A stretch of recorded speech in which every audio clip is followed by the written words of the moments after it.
preparations for the biggest march of their lives. Sailors, soldiers, aviators and musicians from all the services are set to take part in 2 processions, accompanying their Majesties to and from Westminster Abbey, where the coronation ceremony takes place. For the Chief of the Defence Staff, it's an honour, if a little daunting, to oversee.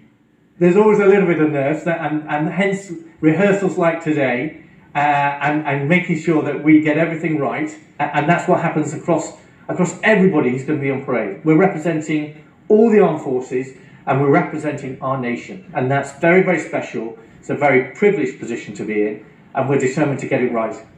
At the start of their careers, 20-year-old naval twins Amy and Jessica aren't letting the occasion overwhelm them. I think it's going to be like a mixture of emotions, so I think it's going to be excitement, a bit of stress at the same time, but I think overall it'll be like a proud moment to be a part of this coronation. I think everything coming together will just be amazing, and I think all the adrenaline will take over, so marching along, I think it'll be okay, it'll be good.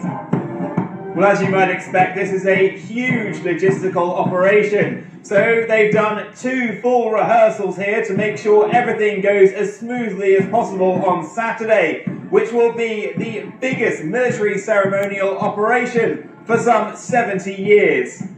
Personnel from across the Commonwealth are also taking part, from 34 nations and 6 overseas territories. For Petty Officer Edmund Grandison, whose parents came from Jamaica as part of the Windrush generation, it's a huge honour.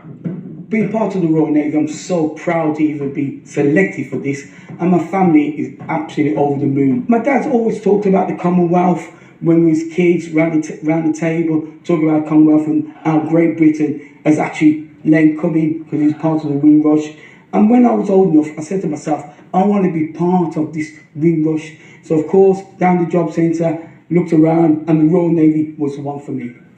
Yeah, plenty of preparations underway, and of course we'll have plenty more coverage of the King's coronation in the days ahead.